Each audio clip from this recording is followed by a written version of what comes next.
Hey there, folks, and welcome back to the Dammâseq Campaign. Last time, our war with Kemet continued, with some mostly highs, a couple lows, and the discovery that if we just send a couple of armies southward to sack their unfortified cities along the Nile, we could make outrageous bank as we go. So I think I'm going to be repeating this strategy in future Kemet wars. This Kemet war is nearing its end. We have a pretty good peace deal planned out here with a giant annexation of territory to Jeret, my friend on this side of the Sinai Peninsula. Hopefully this doesn't make them too big for their britches. We shall see. I guess I should probably figure out if this is going to cause some sort of problem. I think Ugarit had more than this when they were my client state. They definitely did, actually, not just I think, they for sure did. So this is a totally fine deal. And forcing them to release Petra would kind of screw up their territorial cohesion over here. These territories would become very difficult to reach exclaves that we can very, very easily take in the second Kemet war that we'll do in the future, and either sell to Petra or do something else with. I'm not going to enter Moabinadam myself at the minute. So this deal we're almost at, but we are maybe going to even siege down Waset, their capital, before we get there. Their armies are following us very gradually, but they're not going that fast, so I think we may be able to pull something off over here. Possibly. Maybe, given it's a level 1 fort, we might even be able to assault it with the two armies together and take their capital, which would be hilarious. But yeah, we're going to continue here. In the north, we've got a levy working on this fort, and we've got a levy working on this fort here. That's in the middle of assaulting it, actually, in fact. So yeah, I think we continue that. Lavish ceremony is no more. Yeah, we don't have all the lapis we used to have, so that is a bummer, but not too much we can do about that. Come on down and work on this fort now. Yeah. Meanwhile, down here, House Mashid. In a recent success of the Mashid family, and Abimilku Mashid in particular, there has been on the lips of courtiers throughout the capital, the recent successes, not because of the recent success. Through well-managed business ventures and successful political climbing, they have come to be suggested as the most prominent and capable family in all Canaan. Naturally, this is somewhat irked our ruler, King Abd'ashtart, and the Abarid family, some of whom have gone so far as to propose the Mashid clan as a threat to their own dominant position. Let's see here. I don't really want to do this right now. Let's see. I could pay essentially a little over 5 months of income to give these guys some prestige. I think this is probably the right move. Bring them into the fold. Yep. Sacking Umet, probably not worth that much. But this opens the way to a possible sack of Waset, which would be worth a lot. If we can say Waset delenda est in this episode, I will be very happy. Got the 0 mercenary force running around. That's fine. I will say the merc force that has 0 in it, I can probably justify disbanding. There's a couple people. I don't know if I'm paying them the full amount, but I will disband them just because I think I'm paying them the full amount. That's fine. We're working our way over to do some more sieging. Alright, these guys are almost here.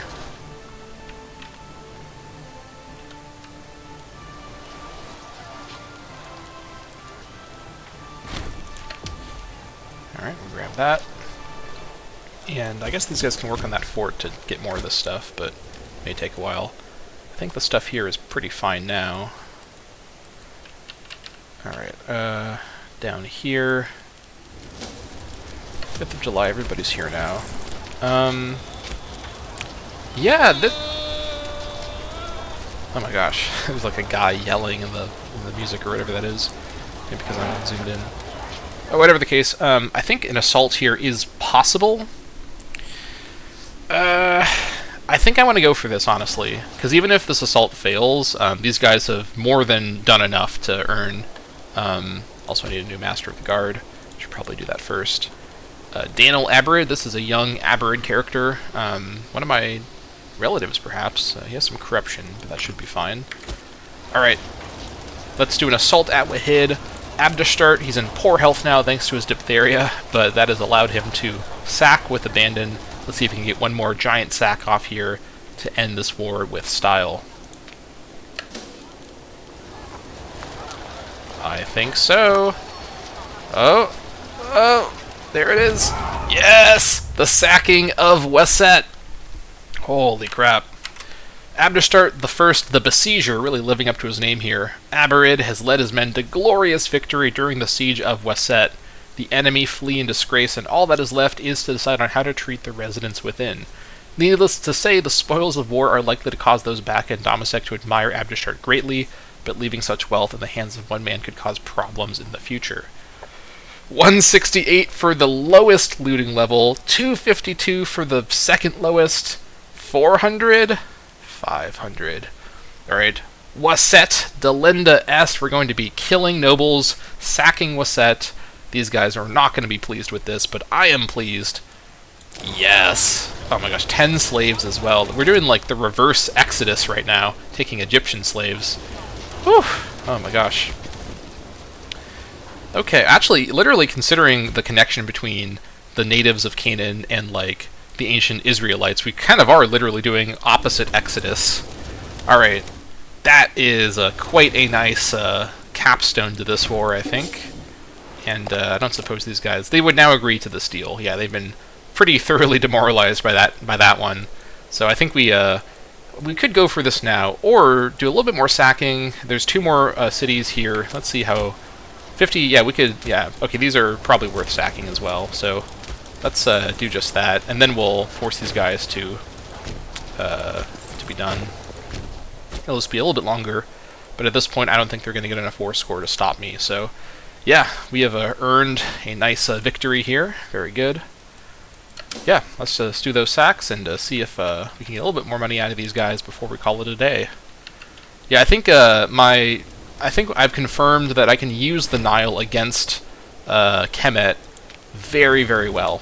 This is actually, we're not going to be able to sack that one. That's fine. We'll sack this one at least. It was over 50 population, so it's definitely worth it to take. Yeah, that is actually, you know what? I'm going. Oh no, I can't. Right, because of the fort. Yeah, we'll sack that, and then yeah, that will be it for this war. We have thoroughly trounced Kemet in every way. One more sack, just for insult to injury. Nothing will be more traumatic to Kemet than the sacking of Waset. They thought they were so safe way this far south on the Nile, but I came for them. Alright, there it is. We almost have 11,500 gold now. Outrageous. I wonder if I can squeeze in one more liberation as well. Maybe the one that was over here.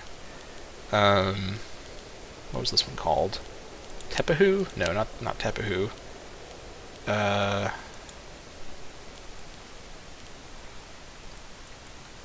don't know what that one was.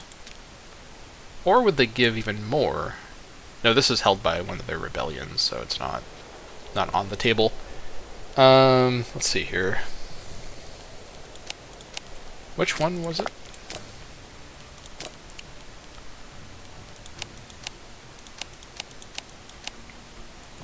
I could force them to release somebody in the north, but that only like reduces my possible sack targets for later. Is it Jebu? No. Something with an H, I think. I don't remember what it was from before. Ooh. Oh, they would agree to this. Great Gulf. That is like a lot of Sinai that they lose. This, like, so I'm going to go for this, honestly. They will agree to this. And this is brutal. So not only do I completely kick them out of the eastern side of like the eastern delta area and give it to Jedet, who is under my control, but I also kick them out of I basically completely scramble their holdings in Moab and Edom and in Sinai. I didn't think I'd be able to do this in this war as well. Now their Sinai and Moab and Edom holdings are extremely vulnerable and ripe for me to come in and just destroy them, give them over to other people. In one war, we have and also, not to mention, We've stolen thousands and thousands of gold from them and damaged their economies, damaged their cities. Kemet is extremely cut down to size, and we have established a clear superiority over them through this war. So Pharaoh has learned a hard lesson.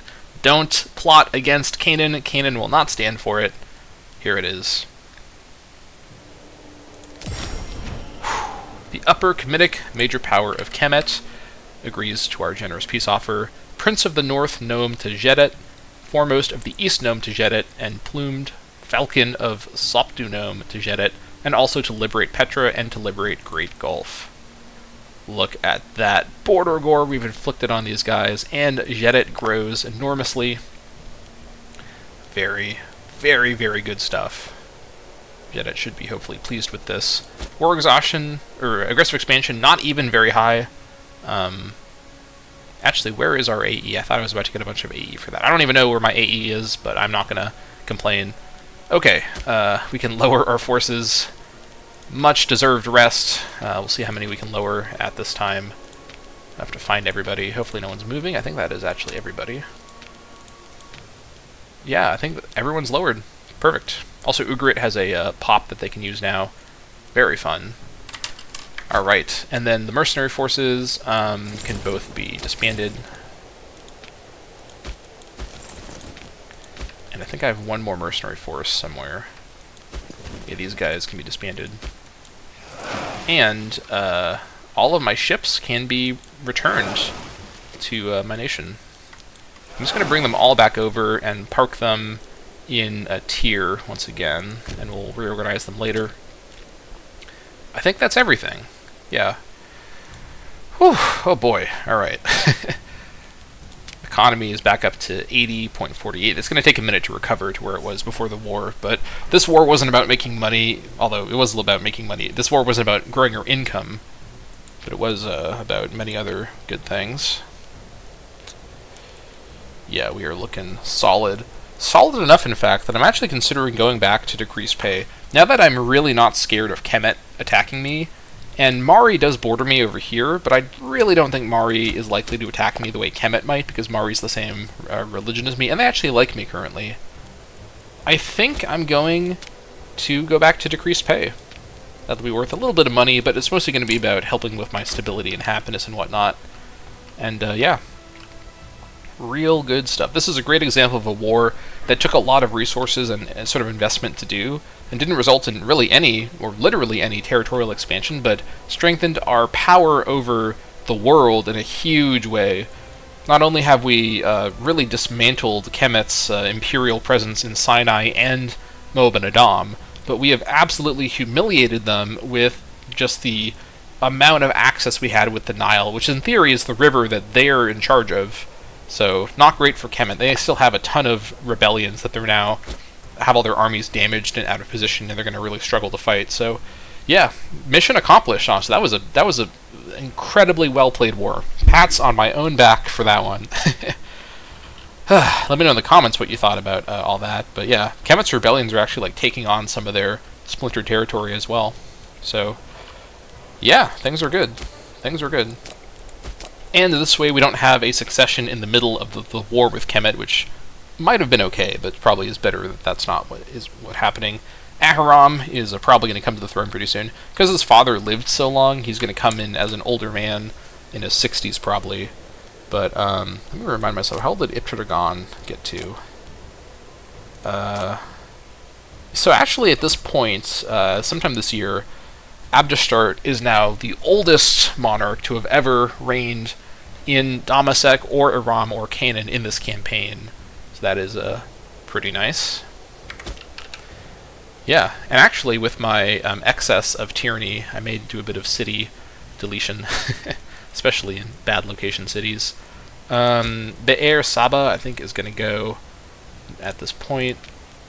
Invoke city status. I'll do one more as well. Probably Tidhar can go. Actually, no, Hebron can go. Yeah, we can make that work. Hebron can go. Okay, then we'll let it recover from there. And also, we don't have all the text ready yet, but we could now build a Great Wonder. We have the money. We could build quite a substantial Great Wonder. Let me hold on. Let me reset up the one that I was thinking about.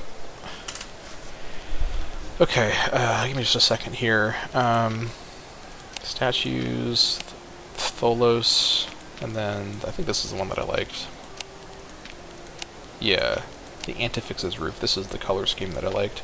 I want the roof to be made of gold, and I want the base. I probably can't. I don't have the effects yet, so I probably can't start it now. But I think the base I wanted ivory, and then the middle part to be made of gold. This is the design that I liked. We have enough money for this now. It starts at tier 3. Let me check and see. So I think the effects that I wanted, and this was going to be the Tomb of the Aborids. I think I spelled that right. Yeah, you can randomize to get the name again. And it's not a mausoleum, because I don't think mausoleums have the remains in them. Tombs actually do, so that's like the reason why I'm calling it the Tomb of the Aborids. Also, it's kind of like the Tomb of Alexander, you know, it's where the remains actually are. And this would be in Dammâseq itself. Yep, that's correct. Okay, effects-wise, let's see. Expanding culture, we need dominance through enlightenment. So we don't. That's probably the most important one, so we're not going to build the wonder until we get that. But we also want to get honored leader. After glory we don't have, but the last one I think we have now. Where was it?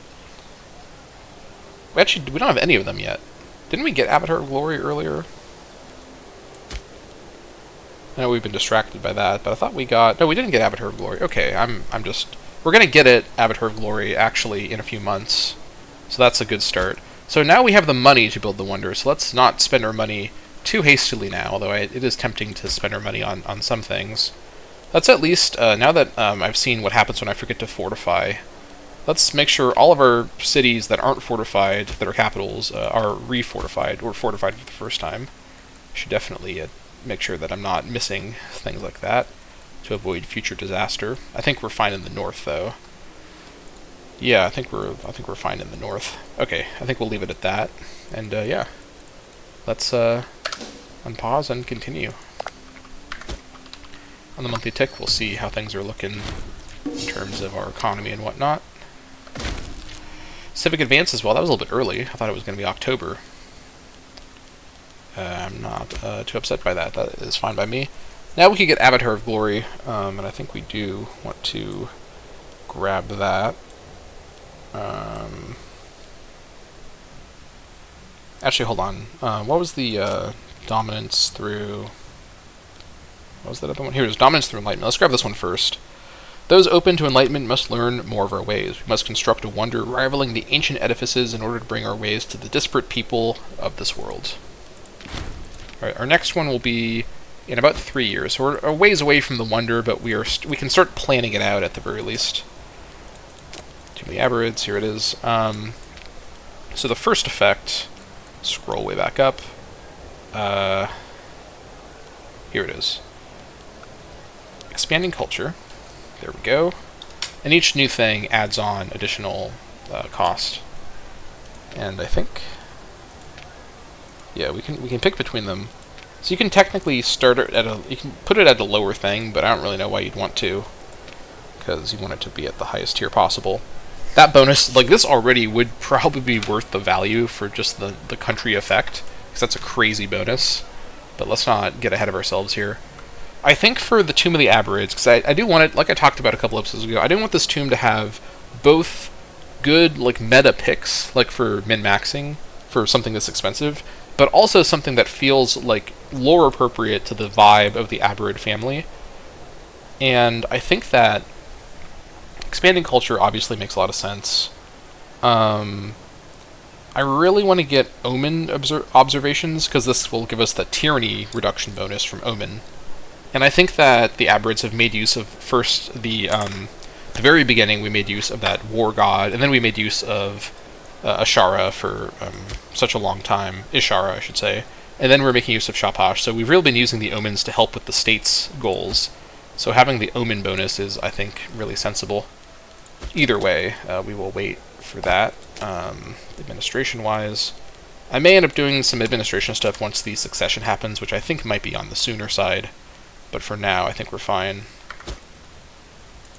How's Jedit feeling? On the positive side, which is what I care about. And then I could guarantee Petra. I don't think I need to guarantee Petra. I think I've splintered Kemet so much. I'm not worried anymore about Petra or Great Gulf being in danger. I think Kemet's too busy just trying to fight for survival with all of its rebellions. On the Mari side, they very suspiciously don't have any enemies at the minute. But they do like me a fair bit. Again, us being the same religion is really allowing us to stay friendly with Mari more than you think we might be able to, so that is quite handy. In fact, I wonder... The thing is, Patina is only safe from Mari because I'm guaranteeing them, even though Mari likes me. There's no way for my good opinion with Mari to protect Patina except through a guarantee of Patina.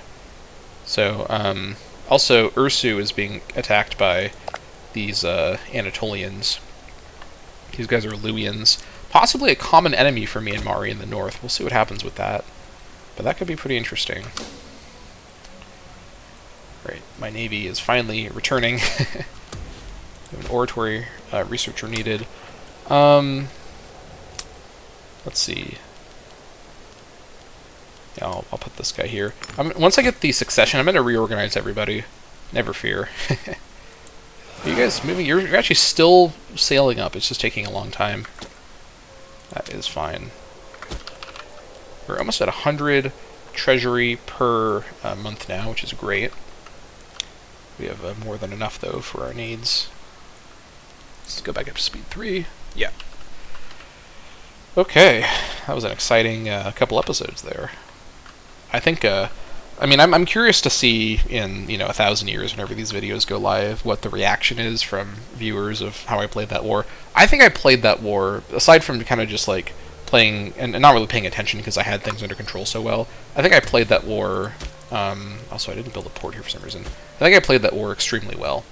And I mean, obviously I succeeded, but I think that my sacking plan was so successful, I'm going to do that every time I fight Kemet.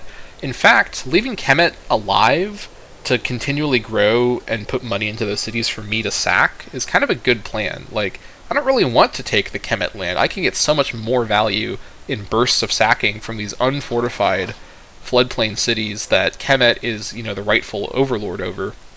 So now that I've established Jedit, I think my successive Kemet wars, obviously I'm not going to plan every war in the rest of the campaign with Kemet, but now that I've created the Jedit border between me and Kemet, and also scrambled their imperial presence in Sinai and in Moab and Edom, the next Kemet war, the goal of it is to further push them out of this middle area that is between us, taking their territory to sell, maybe to sell back to Moab and to Petra, and down here, taking territory to sell after the war. I'll take it directly, then I'll sell it to Great Gulf if I'm able to take it directly. I'm not sure if I'm able to. But whatever the case, so that is one thing. I can also continually fight them and force them to release more people. Also, Nubia is now advancing on them from the south because Kemet's been so distracted. Yeah, Kemet really, that was an embarrassing showing by Kemet. Kemet did, try their best. They had a number of pretty large armies that I had to grapple with, but that was overall possible because of Kemet's really poor army management. If Kemet was being played by a player there, I think I wouldn't have been able to win. I think I would have been able to win, but it would have been a much fairer fight. Like, the AI here really mishandled the situation on Kemet's side. So, yeah. Also, I'm just waiting for the succession. I do want to, yeah, very poor health now. I think the end is near for Abd'ashtart. I do want to... Oh, hold on, he's not doing Scheme Influence. When did that stop? Okay, we'll fix that now. I want to reorganize my researchers to be the best possible people to try to get my research faster, but at this point it's just a matter of waiting for the succession so that I do all my reorganization at the same time. I think that's probably the way to do it. Alright, everybody's here. Everybody merge together into the Great Canaanite Flotilla, and we'll go from there, yeah. Things are looking good. Let's see.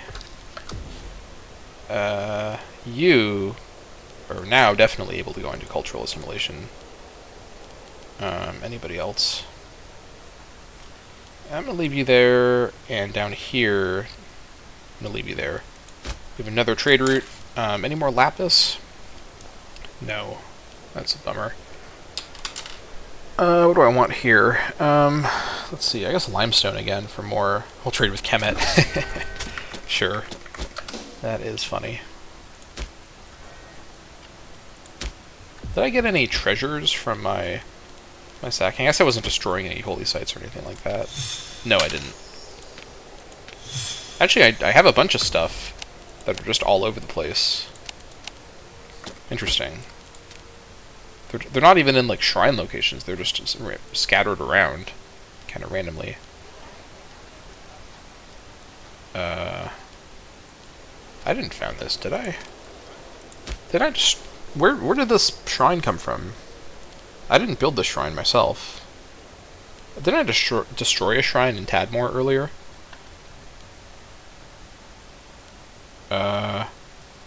That's a little strange. I think I'm going to send a force over to sack that shrine, because I don't want that shrine, if I didn't build it myself. Also, no, I built the Shoppesh shrine, right? That's what these guys had? I think so, yeah. Yeah, no, I did that a while ago. We're good, we're good. That's a shrine to Bull. I mean, that's not a bad shrine for me to have, but I didn't put that shrine there. I think I'm going to send an army over, maybe the Kadesh levy, once they're raisable, in 3 months. I'm going to sack that and rebuild that shrine in a better spot in my territory, because I do want to have Bull be worshipped properly, but in the right spot. Also, I wonder if I should switch Ropesh out for somebody else.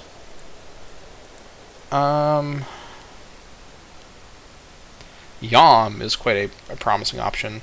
Lotan could be good as well for the Navy maintenance cost.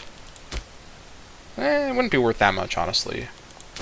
But I do think actually at this point we have more than enough. Like in that last war, I don't think I even used any manpower because I was so efficient and I had so much manpower gain. I think I can actually get away now with switching Ropesh out. And what I might do as well, Ropesh has been this war god for like the early parts of the campaign, but I think at this point I'm going to switch over to Yam for the culture happiness. That's worth a lot. 15 stability, that's probably fine. Yeah. And I think I'm also going to destroy the Ropesh temple at Rauda and replace it, or move somewhere else with the Yam temple. I guess the Rauda can keep the Ropesh temple. That's fine. I can just build a Yam. Yeah, let me just keep the temples for gods that I might return to later. I think I'll dedicate a temple to Yam. Where should a good spot for that be? Maybe Darik? Actually, maybe down here at Salkad. Yeah, that seems like a nice idea. Salkad's one of my foremost cities. Of mainly Dammâseq as well. Well, Darik has a lot of Dammâseq too. Nijran as well. Let's see.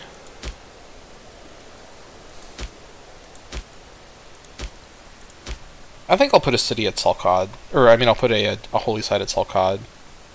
Well... Let me look at the value of the provinces. I think I'll put it at Ain Thakar. No, well, I don't know why I'm thinking about this hard. This sort of doesn't matter where I put it. I kind of want all my provincial capitals in Herman to have a temple, even for gods that aren't being currently worshipped, because the bonus for the location is the same whether it's a pantheon god or not. So yeah, you know what, actually, I'll put it at, let's see, let me think about this. What's like a fun lore explanation? Yam. Yeah, I think Yam is like it's like the chaos god, because it's the different Hydra, it's like the heads. Let me put it at Nijran, actually. No, I don't need more spots at Nijran. Let me, Why am I thinking about this so hard? I'm going to put it at Salcod. That's where it's going to go. Salcod has long been the third great city of my nation after Dammâseq and Rauda, so we're going to celebrate that with the Yam Temple down here at Salcod. And we're going to add some more buildings as well. What do I want down here? That's a good question. Let me think about this. Probably a sewage system would be handy.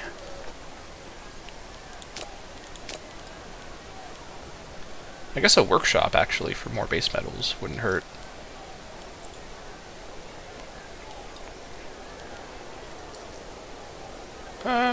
Let's see. I'll do the sewage system here. Yeah, that looks fine. Just little characters. Governor of Ebla.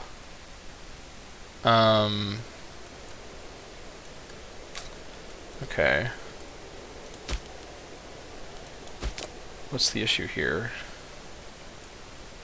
Great power, power base, ambitious, tarnished honor, and he's plotting quietly. He just has all the things happening at once. I'll just bribe him. That's fine. I don't think I need to replace him or anything like that.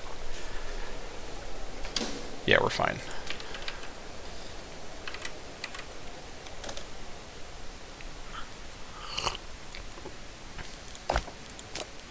Go up to speed 4. I think at this point we just save up our money and other resources and wait for the end. I want to do Philistine wants military access. No. Philistine revolt? No. You can just deal with it. Sucks to be you, I guess.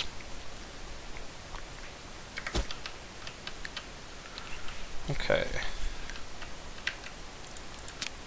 Oof, yeah, we have knocked Kemet down in a big way. They're below Minoa now. That's embarrassing. Still no Mari on the list. That's pretty interesting.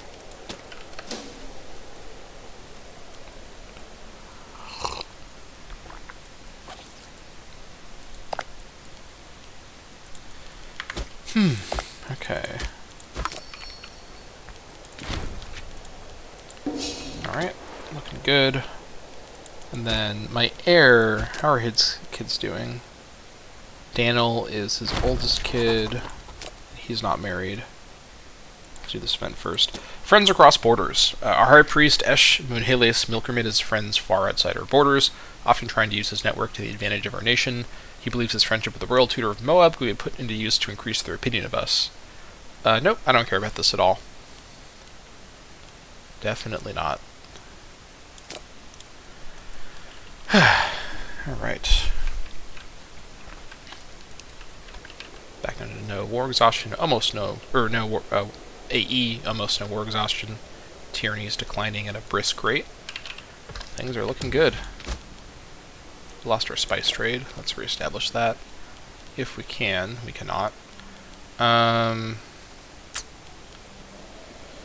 Let's trade for copper from Nkomi. In fact, actually, trade for copper and also...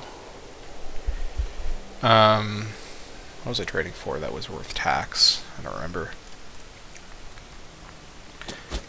Oh well, that's fine.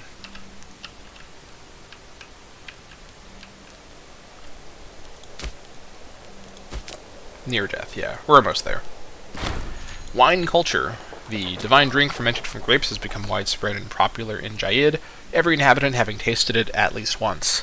It has become commonplace for workers to sit together in taverns in the evening, a glass of the cool drink in front of them, discussing current events and their life. Wine has become a way of life here. Jayid is a city. Where is Jayid? Oh, Jayid's up here, that's right. Actually, you know what? This is not a bad bonus for Jayid. Well, I don't want the manpower thing to go away, so we'll just have it happen temporarily. That's fine. Scientific breakthrough. Alright, we've seen this event before. I don't want to do this very much, so we're going to leave it as it is. Don't want to damage all the rest of my progression of research. Almost there on this guy. Things are looking good.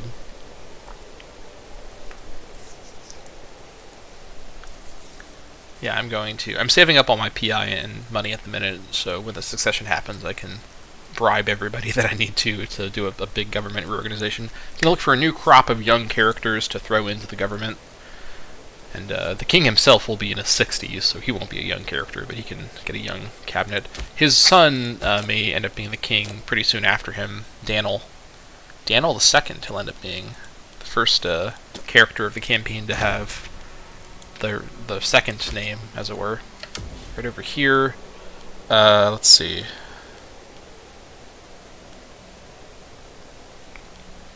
I guess a granary wouldn't hurt. Extra pop growth. Yeah, that's worth a lot, actually. Yeah, let's build the granary.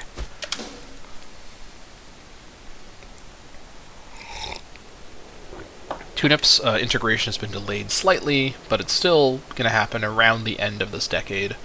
Now in 930. That is fine by me. Ahiram falls ill. Uh-oh. That is my son. Gains arthritis. So I could get this because I have the kindly trait, so he gains some loyalty. I guess send him wishes for speedy recovery. Sure, okay, yeah, I'll get some loyalty with my son. Doesn't hurt. It's not going to do too much, but it doesn't hurt. Yeah, we're going to be we're succeeding into a very old guy, so that has its own problems, but that's alright. I'm going to kind of watch the Kemet rebellions. I wonder if Henunneset's gonna... Ooh! Henunneset is actually at war with Kemet. Yeah, wow. Henunneset was inspired by all of Kemet's failures, and now they're actually rebelling. I was wondering if Henunneset would actually rebel from Kemet. It's been like 100 years of Kemet overlordship over these guys, so they have been inspired. Alright, I'm glad I checked that. The preeminent Iptur-Dagan or Mitba. Some say throughout Canaan there is one constant. The deeds and character of Iptur-Dagan or Mitba precede him, from the villas of the capital to the shabbiest border town. Iptur-Dagan has risen to great prominence and position as a public servant and aristocrat, and through his legendary private soirees has the ear of everybody worth knowing in Dammâseq. Let's see here. I'm just gonna not mess around with anything, because I don't want anything weird to happen with the succession. No loyalty shenanigans on succession, please. Whew. Come on now, I know the end is near. Any minute now. Abd'ashtart's had some very good health. Oh, that's Ahiram recovering on Abd'ashtart. I guess he recovered from arthritis. That's a little hard to believe, but alright. That is, well, did he? Hold on, wait, did he recover from arthritis? It says he still has it. I don't know what's going on with my son. Oh! Speaking of my son, he is now the king. Ahiram the First Abrid rose to the throne and will now rule our glorious nation. 3555. I believe he has a pretty good spouse to help him out. Oh yeah. Oh yeah. The gods are weeping over the passing of Abd'ashtart the First, the besieger, Abrid, so now Ahiram is the new king. Okay, stability drop. 33 stability, ouch. But we can weather that. Alright, so we now have the August reign of Ahiram the First Abrid, the 5th king of... I guess technically the 4th king, and there's been one queen. The 5th ruler of Dammâseq, now Aram, now Canaan. Yeah, martial and finesse are questionable. Charisma and zeal, especially charisma, are in great shape. That is pretty good. With his very young son Daniel, currently the master of the guard. I think I'm going to actually... Yeah.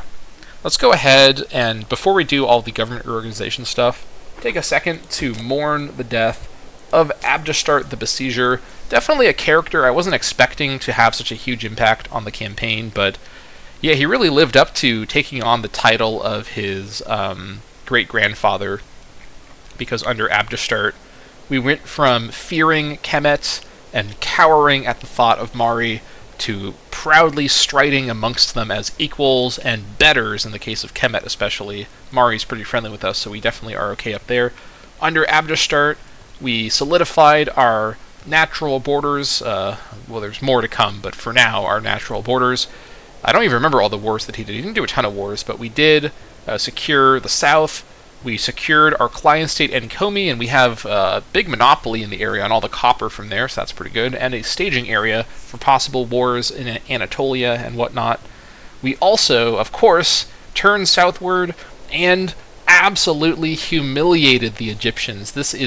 It's unbelievable to the Egyptians that the disgusting, lowly Canaanites of all people sailed into their Nile and sacked all of their cities, obliterated their biggest metropolises, said Delenda Est a number of times, and we have both taken advantage of under Abd'ashtart and encouraged enormous rebellions against the pharaohs from many of their breakaway states in the north. So overall, Abd'ashtart will be remembered perhaps as a second to Imperator at this phase of the campaign in terms of accomplishments for his nation, maybe even his greater, if you just consider the scale of what's been possible. Of course, I think Imperator had a more impressive reign given what he was working with in his time period. I think in many ways, Imperator's victory over Ebla is of similar impressiveness to Abd'ashtart's victory over Kemet. You're just talking about a difference of scale, given that Imperator was hundreds of years earlier, with many, many times less forces to work with. But they both showed themselves, despite not having amazing martial, to be very, very good strategic thinkers and taking advantage of the general diplomatic situation to accomplish that. And now his son Ahiram rising to the throne, definitely an even worse character martial-wise, and with many traits that we'll take a look at here. But yeah, so overall, Abd'ashtart has proven himself beyond what I was really expecting with that character. I thought that Daniel was a pretty standout character, but I think Abd'ashtart definitely overshadowed him in many ways. All my characters have had pretty successful reigns. They've done different good things. And as I noted before, if I'm able to start the wonder construction under the 5th ruler, I consider that personally quite lucky, as 5 is my favorite number. So Ahiram seems to be in a good position to do just that. So, with that little speech out of the way, let me know in the comments if you have a little eulogy for Abd'ashtart or any other characters or whatnot. Let's take a look at our new situation after we first fire everybody, because I do want to start from scratch with as young of a group of characters as possible, except in the researcher area where we're going to go for pure value. Also, let's see here. Go to the governor pool and fire all my governors. We may rehire some of them, but we're going to shake everything up and make sure that our government is completely sort of reorganized from scratch. Let's see here. Oops. Let me do this the right way. Dismiss incumbent. Over here. Dismiss you. Dismiss you. We will have to reapply all of our policies everywhere. I'm aware of that, but I think it's worth it to reorganize everything. And we have a lot of PI saved up, so I think it's totally fine. Okay, I think that's all of our governors now fired. Yep, except for obviously Herman, where he lives. I will also now go ahead into the government and fire family heads first, because they're going to have the most loyalty problems, and then fire everybody else. Also try to make sure we don't have any non-Dammâseq in positions. I want to try to groom Dammâseq characters for leadership. We have rebellion brewing. Not for long. We're going to fix this pretty soon here. Alright, so first things first, as tradition dictates, Kadesh goes to my son, who is in here somewhere. Dan'l Abarid, here he is, primary heir. A 9 martial character over in charge of our second largest levy is quite handy, and 6 finesse is nothing to sneeze at either. Also, as the governor, extra slave happiness is quite good. That's going to help a lot as the ruler. And greedy as the governor for extra pop growth works for me. In you come. Alright, and then aside from that, let me think about this. Before I do everything else, let me actually look at Ahiram's traits. I'm going to do this a little bit out of order. So Ahiram is an orator. The mere timbre of the silken words that Ahiram the First Abarid speaks can stop others in their tracks. He also is selfish. The most important thing in the world of Ahiram the First Abarid is Ahiram the First Abarid. So This is, I should actually talk about the effects more than just read them. So as the ruler, that's extra, plus 0.05 monthly legitimacy, plus 0.10 stab change, which is great. Extra plus 0.05 monthly ruler pop gain, that's quite nice. This is 5% reduced tax, which is irritating. Cold, that's a reduced assassination cost for what that's worth. You can also have one less friend. He's also rivaled to a family head, so that's lovely. Energetic doesn't really do anything. As ruler, 10% reduced national tax, but 2.5% increased omen power. That's okay. Yeah, we're going to see an economic decline. We're going to have to reassign everybody, and that's going to fix it, so no need to worry too much about that right now. We're in the middle of the reorganization. And he has arthritis still, despite allegedly not having arthritis, so that is annoying. We need a physician. I think I will try to seek treatment with Aharam before we go back to scheme influence. And then his wife, I don't need to look at her traits too much. It's Jezebel Milkermid is his wife, so the Milkermids are the family with the marital connection. And she is his exact same age and is giving him her charisma and zeal, which is why we married her. That is pretty good. Let's go ahead and assign offices. So first things first, the huge priority here, aside from my son being the governor of Kadesh, is the researchers. We need to find the highest quality researchers for every position. That is a non-negotiable. Bat Noam looks like a pretty, 8 marshals going to have to do. We have a marshal brain drain. Extreme corruption on this guy, but now he will be fairly loyal as a researcher, so that's pretty good. Over here, the Rising Star, Ipterdagon, or Mitba, who we had a couple events about, should probably be the civic advancer. He could be a governor alternatively, but I think I want to have the highest possible character in these tech areas, so I think this is fine. Alright, loyalty is relatively secure over there. Oratory-wise, other family head. Family heads being in research positions is always a pretty smart move. Various tendencies. I think this will be fine. Then for the religious advancer, let's see. Ideally a Dammâseq. Gizgo's been a government character for a while now. I think I hired him on about 30 or 40 years ago. Well, not 40 years ago, but like 30 years ago or so.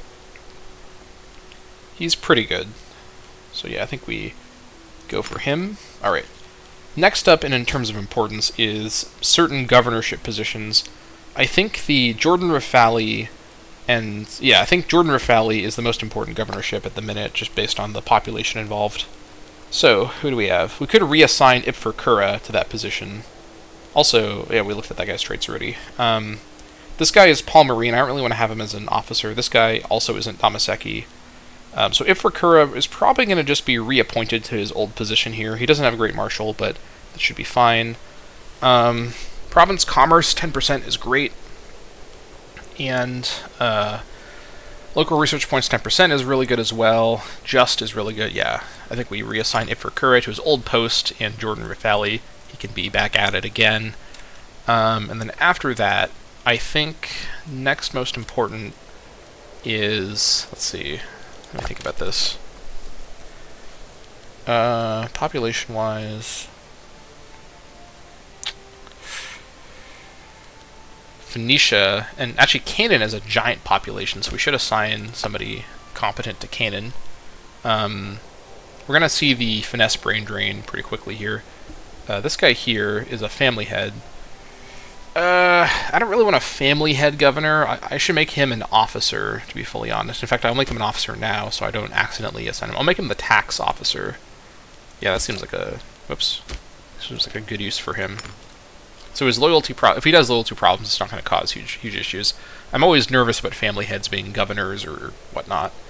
Okay. And then back over in the governor world. Let's see. Literally, where are all of my... I have a bunch of really competent foreigners. Abu, Milku, Mashid, the 7-7. I think this guy might have been the previous Canaan governor, so I think we may just end up reassigning him here. But he is really good. And having a really martial governor here is not terrible either. Yep, that looks fine to me. Alright, up here, I think the next largest is, yeah, definitely Phoenicia. And then Ugarit and Ebla are both pretty sparse in terms of population. so we don't need to worry about that as much. Ebla is mostly controlled by Tunip, let's remember. Okay, that's not the right button. Over here. This guy here, Eshmun Heles, may end up being a governor now. I think he was an officer before. Some pretty good traits. I don't like obsessive as much for effective governor. But proud is okay. I think I'd rather have somebody with slightly better martial and not have the obsessive trait. This guy's a scholar, so it's the opposite. Actually, this guy's Eblite, so never mind. One of these new Bastara characters, Bulo Menace Bastara. Also, in terms of age, 54, I mean, that's my son, 24. 41's a little on the old side, but in terms of trying to have a younger cabinet of people, but I'm a little starved for choice here. So I think we go for, yeah, because this guy could end up just being like a officer, so yeah, this is fine. Matalo Umashid, or no, not that guy. Bulo Menace Bastara. We'll make this guy the governor of Phoenicia. And then Ugarit and Ebla, we can have really martial governors, because they have such small populations. Actually, is that the right way to think about this? I think that's probably fine. We should have a good martial governor somewhere, so having an 8, because we have 7 down here, having 8 at Ugarit is probably not a bad idea. Let's see. Trait-wise, though. Freeman output is good. Research points. State religion happiness. Okay, yeah. Alright. As Melkart Bastara, this guy's very young. Promising career ahead of him. Although, I could use him as an officer, honestly. Maybe someone with slightly better finesse than 1 might be called for, honestly. Alright, let's see. Baliatan Bastara, 6/6, that's pretty good. Submissive, reduced province commerce, but he's loyal, so that's good. Yeah, sure, actually. You can be in charge of Ugarit, and then for Ebla, I think for Ebla I will just have a really high martial character, so I have at least 1. Probably this guy here. That's fine. Alright. And we're going to have to change all the policies, which will take a long time. But as for my government, alright, Omen Power. Ideally, younger Dammâseq, like this guy here. Yeah, Eshmun Heles, I'll make him the Omen Power guy. That's so much value. Let's see. Chancellor will go to someone on the younger side, ideally. Anybody that's Dammâseq. Why are all these non-Dammâseq in my court? Matalo Mashid. This guy looks promising. He's okay, I guess. It's blown out of the water by this guy, Bommelkar. This guy's not a family character either. I guess I'll assign... This guy's really, like, high, he's got such good stats. I kind of like this guy, Bommelkar Matinid. Alright, you're the Chancellor now. Alright, and then that other guy... yeah, I'll assign you to that. Who is still scorned? The Aberids are scorned. Okay, interesting. Monthly legitimacy. Let's see here. This guy... Who other Aberids can I work with here? Do I have any other Aberids that are available? Do I have only 1 Aberid character I can work with here? That's a little grim. Tabnet Aberid. I guess this is the best position for him. That'll have to do. Alright, as for the rest, we don't need to worry about family loyalty anymore. Let's just assign Dammâseq characters, ideally, that are on the younger side, like 40 and below. Except for this I had to do. And this guy as well. Can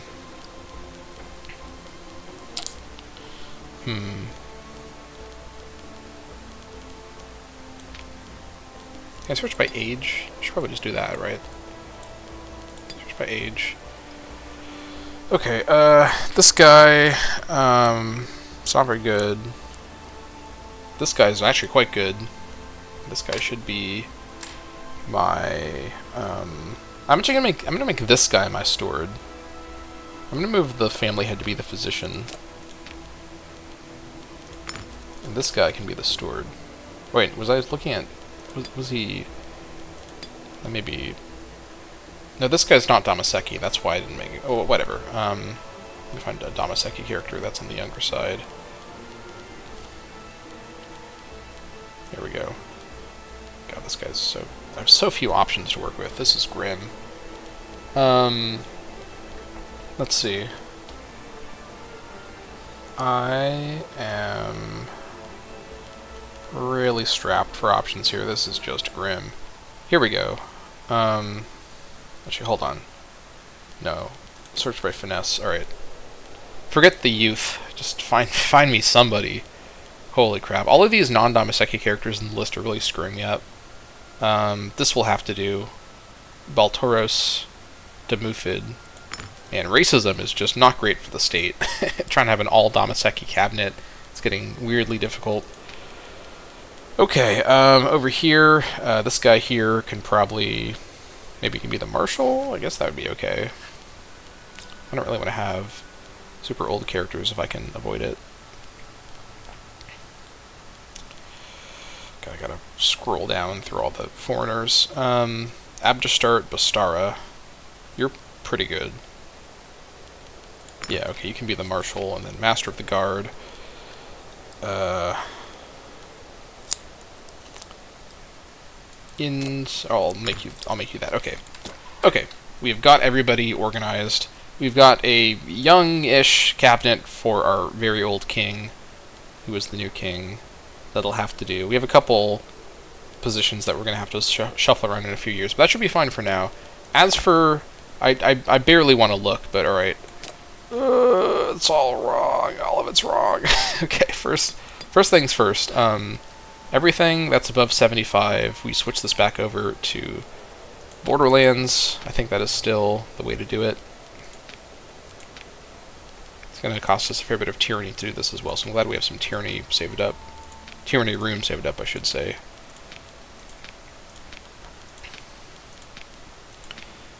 It's going to take just a second to get through all these.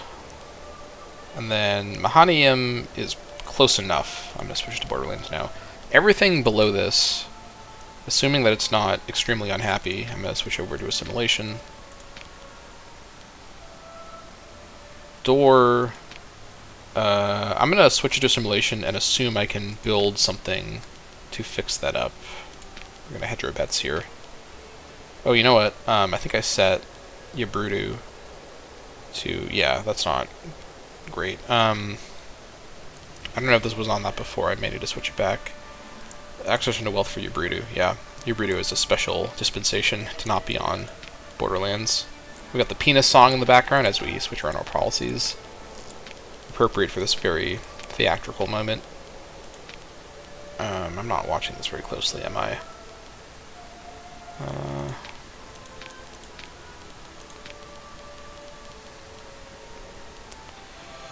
Ooh, this one needs to go into harsh treatment for sure.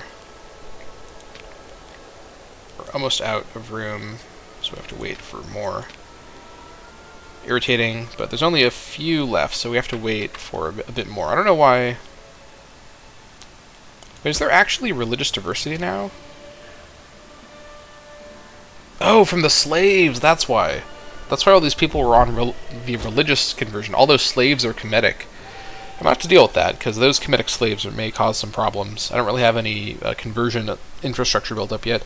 Whatever the case, I'm going to be dealing with that in the next episode of the Dammâseq campaign. This was a triumphant episode, and a great way to send off Abd'ashtart and begin the rule of his son and heir, Ahiram. So things are off to a good start for Ahiram. We shall see what he accomplishes in his reign. Surely some great stuff is ahead of us. But that's going to be it for this episode of the Dammâseq campaign. Thank you all so much for watching, and I'll see you all next time.